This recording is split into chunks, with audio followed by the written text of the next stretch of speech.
Our method utteranceCompleted, which begins here at line 213, is invoked from the onUtteranceCompleted event listener, which we registered for the text-to-speech engine back in the onCreate method of this activity. Now, the purpose of this method is to figure out what to do anytime a spoken message is finished by the text-to-speech engine. So the first part of this method is dedicated to figuring out whether to terminate the activity and thus terminate the app.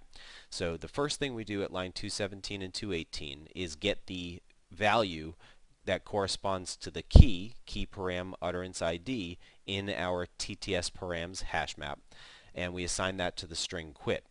If that value is equal to the string quit, that would indicate that it's time to terminate this app, at which point we will shut down the text-to-speech engine and finish the activity and return immediately from this method.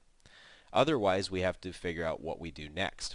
So one option is to allow the user to quit. So if we find that we've already displayed all of the text messages to the user in this app, that would be indicated by the fact that current message index is greater than or equal to the length of the display messages array, and we also find that we're not already in the process of quitting, then we're going to call our own method allow_user_to_quit to give them the option of terminating the app. Otherwise, if we're not currently waiting for a response, then we're going to display some information to the user. And we're going to use our ViewUpdate handler to ensure that any modifications to the GUI happen in the graphical user interface thread of execution.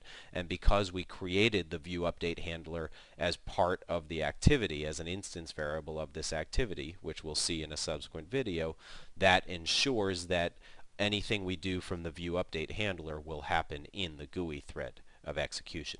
In this case, we're sending a message, which is the message that we want to update the text on the screen. And in that case, it's going to send that message over to the ViewUpdate handler, which will receive the message and use that ID to figure out how to update what's on the screen. Now at line 239, we also start creating a local variable called words of type string, and if we find that the current message index is equal to order summary index, we're going to start setting up the order summary, and we append information to the words string to do that. And then we follow that with some additional information that we add to the words string as well. And you'll notice that we also do some replacement of values inside of this word string.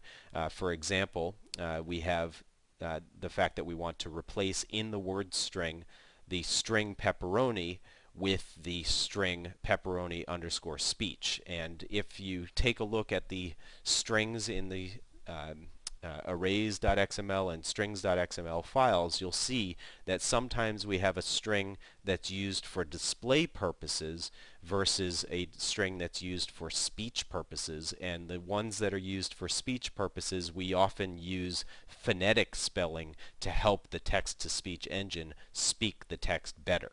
And that's the purpose of these replace method calls that you see here at lines 249 through 252, where we are replacing the word pepperoni with a phonetically spelled version of it, and we're replacing the word pizza with a phonetically spelled version of it as well. And then finally, down at line 255, we speak the words in the word string.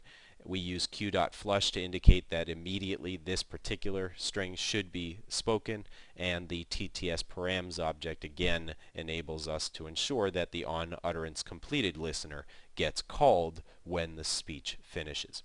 At line 256, we then set waiting for response equal to true, because we're now speaking something to the user for which we need to get a response, and when waiting for response is equal to true, that is the indication of the state of our app saying that we're now waiting for that response.